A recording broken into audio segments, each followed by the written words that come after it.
Hi, I'm Felix. My pronouns are they, them, and I'm a community organizer at Boston Center for Independent Living.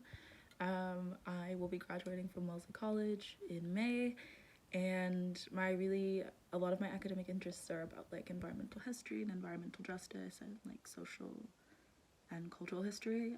And I'm really excited to talk with you guys today about environmental justice. So environmental justice sort of has two parts. That's why I did this. So number one is like not being able to access your environment the same way. So it could be like there's no transportation to your part of town to other parts of town, so you can't get certain goods and services. For instance, there are things called food deserts where you don't necessarily have grocery stores. You have stores where you can get like cheaper snacks and things that aren't as healthy, but you can't get produce or like meat or things like that. And then also sort of like having a disproportionate amount of toxins or pollution in your area, despite the fact that people in that area are not necessarily causing the same set of harms.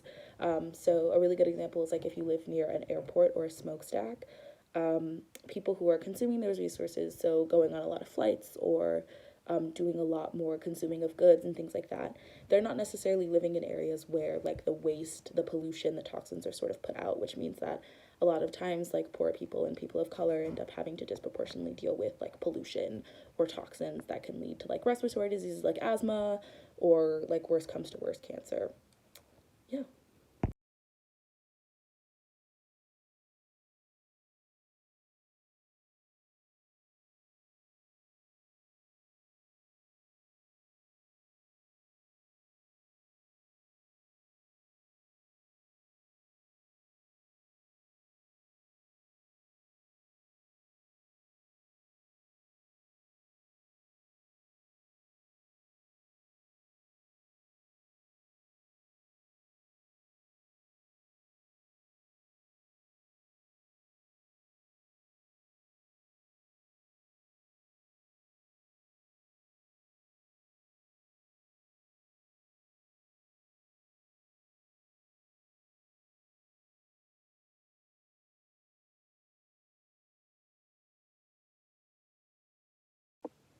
Um, what impact does on health does environmental justice have is a great question because a lot of them.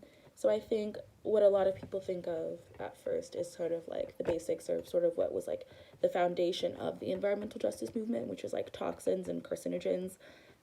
So basically, a lot of pollutants dumped in an area means that a lot of people are going to be exposed to those pollutants at high levels, which makes them sick, right?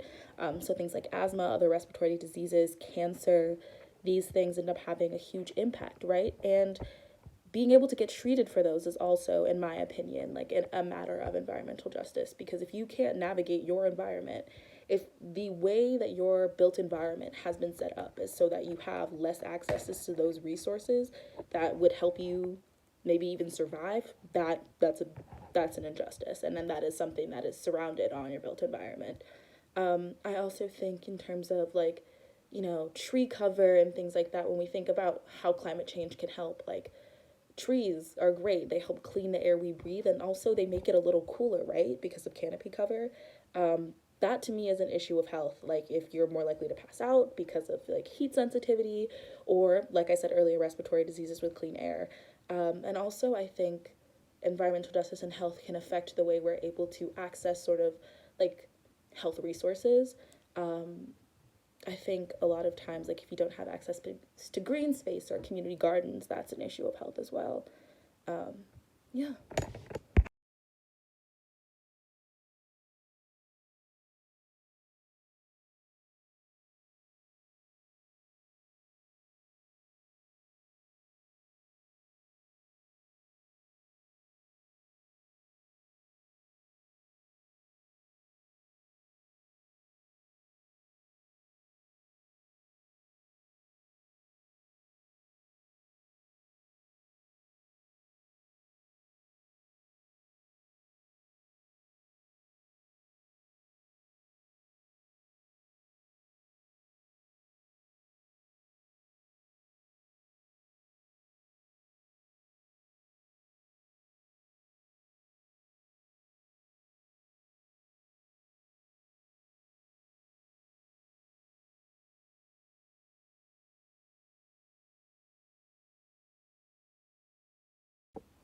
I think getting urban forestry, in urban areas is really about equity and how we can make it less about green gentrification, making a place green so people who are wealthier and often whiter can move in, and instead kind of seeing how can we work with the space we already have and how can we enhance it, to the extent that community members want to see it.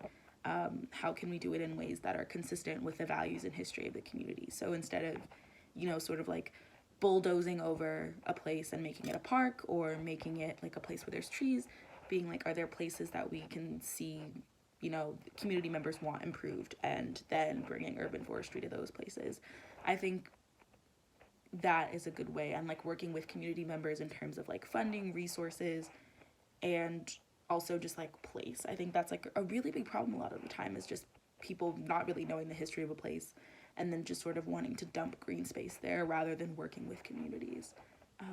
And I think it's fun. It allows people to get creative. It allows people to sort of really see like a more whimsical side rather than just like the earth is dying, we need more trees. Yeah.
I think ensuring that people are the part of the conversation is from the ground up. When we talk about sort of movements that center marginalized people, um, you want to make sure they're involved in the very like planning.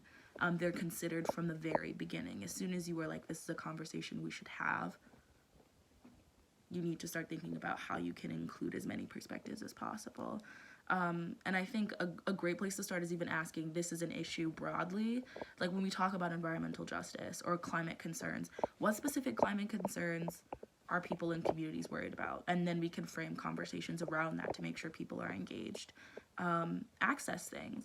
Are there times that don't work? Are there specific days that don't work? Because they're holy days, they're busy days. That should be brought into the conversation before, in the conversation about the conversation, I guess.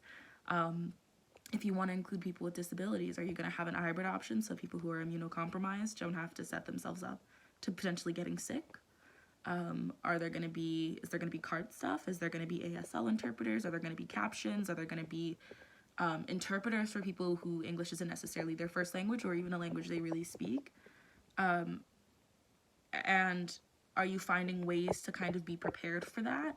And I know it's not always easy. I know it requires a lot of resources, but I think in doing that work, trying to find the ways that you can make it as accessible as possible, both in terms of like language and also just like needs. Because a lot of people, you want different perspectives, you need a lot of people, and a lot of people have a lot of different needs. But making sure that you can cater to as many people as possible in having a conversation, I think is a really good way to let people know that they're not only welcome, but that this is a space for them to voice their concerns and that it means something. So this question reads, I'm always worried about climate change. How serious is the situation? How worried should I be?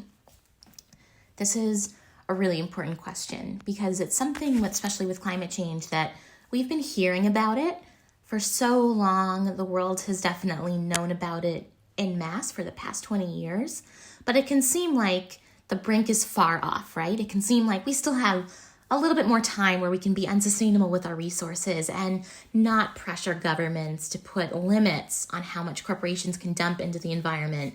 It seems like the need for this is far away off. But we even know, even from this year's IPCC convention, that if the world heats up, if our temperature, national and global temperatures, if they heat up more than 1.1 degrees Celsius, I want to say, 2.4 degrees in Fahrenheit, having to translate in my head, we're going to get to the point where people will seriously die prematurely as a result of climate change-induced deaths, with everything from flooding, natural disasters, to animals being pushed into neighborhoods, towns, cities because they're losing their habitats, they have nowhere to go, and through that are transmitting diseases to people, which COVID-19 is an excellent example of that. So that, combined with the fact that we're seeing wildfires in places that have always been dry but maybe weren't such a tinderbox before, like California, and we're seeing crops die, we're seeing all these ways that we can directly draw a link between what's happening with the climate and how it's impacting us as people. This is just to show you, not to scare you, but to paint a picture of how seriously we need to take this issue and how much we need to start acting to pressure people who are in power to limit the biggest offenders right now in terms of polluting the environment. How can we ensure that everyone has a voice in this conversation? So the first most important thing we can do is make it clear why this conversation applies to everyone. Because a lot of times, if you just shout at people and you don't make it very clear why they should care, they won't. And that's not on them. That's on you as the person communicating. So we need to emphasize that, really have a sense of accountability and responsibility in making sure that everyone can access the conversation, or whether or not they're vegan or fit some of the cultural norms that have grown in the past couple of years. We need to make sure everybody's welcome in the space, everyone can learn, and everyone can speak.